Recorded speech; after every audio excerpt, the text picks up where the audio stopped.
Egoism has many strange disguises. Through subtle ego deceptions, we may well crucify the virtue and drain the life flow out of our beloved ones by our so seemingly unegotistical eagerness to share, to help, inspire or guide, and even to love them. For they know not what they do. Egos cannot aware their own self, nor the self in others, and their eager trying must be forgiven.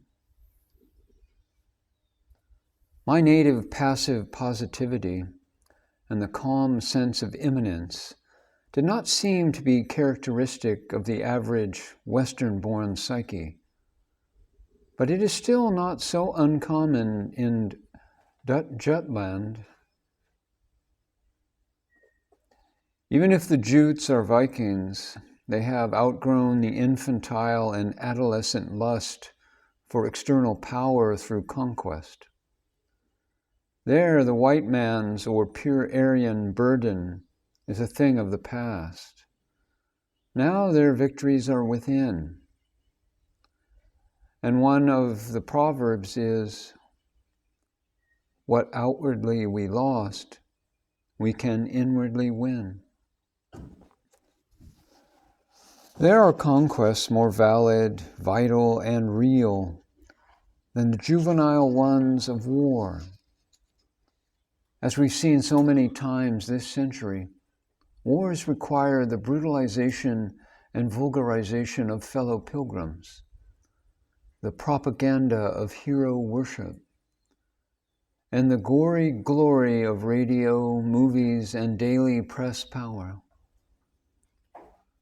A real victor may be crowned with an inner glory, unseen and unknown to the noisy and clever ones. Since his freedom is not seen by egos, they can neither give to it nor take away from it.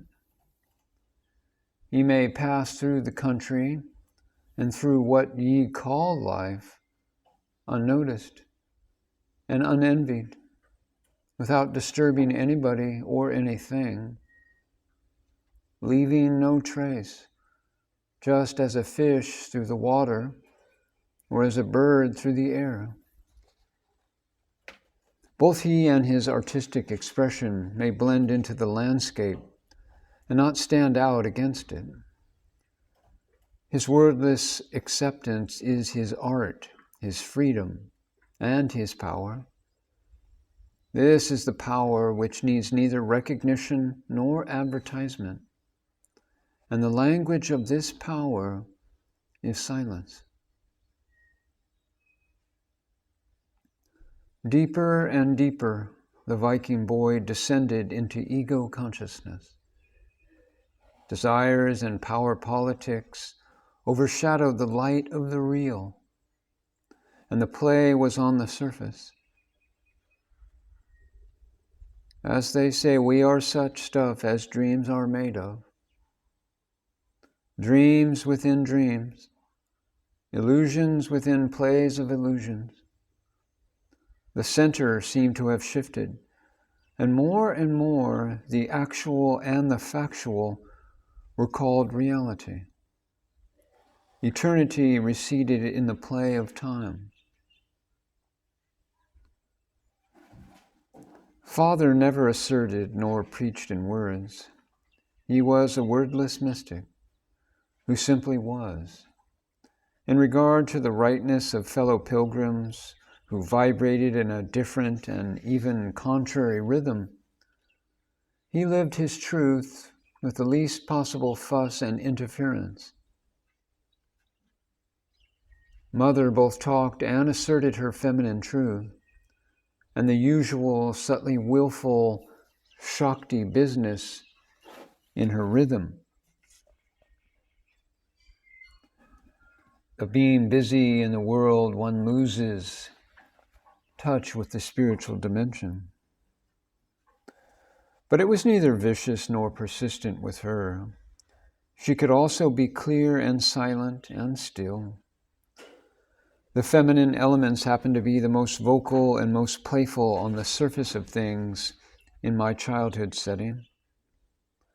The women vibrated noisily, and I came to accept them and learn their language, which is spoken and lived by half of our humanity.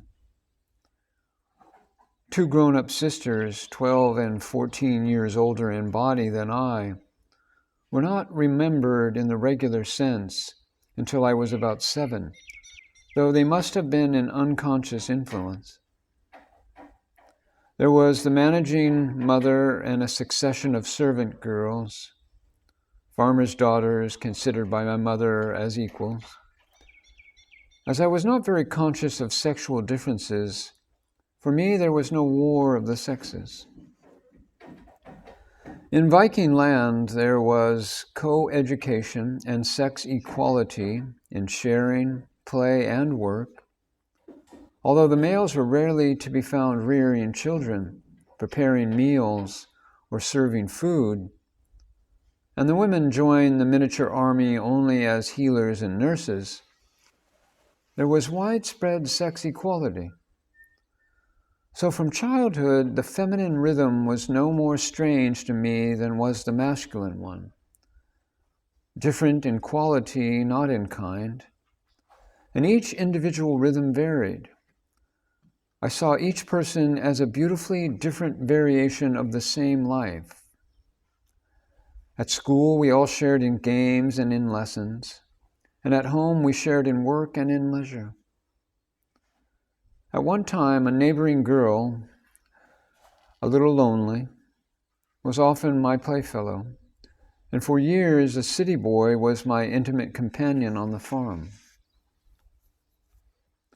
And so it happened that I was not conscious of any great difference between the male and female rhythms, which in other lands seems not only to be different in degree, but also of kind and species. There were no clashes in the household because father did not react impatiently or violently and was not easily provoked. He was easy in humoring whims, yet firm and steadfast in his own self when essential and important decisions had to be made. Father had the generosity of strength and rarely fought and argued. Are not most of our squabbles due to weakness and to ignorance of the self?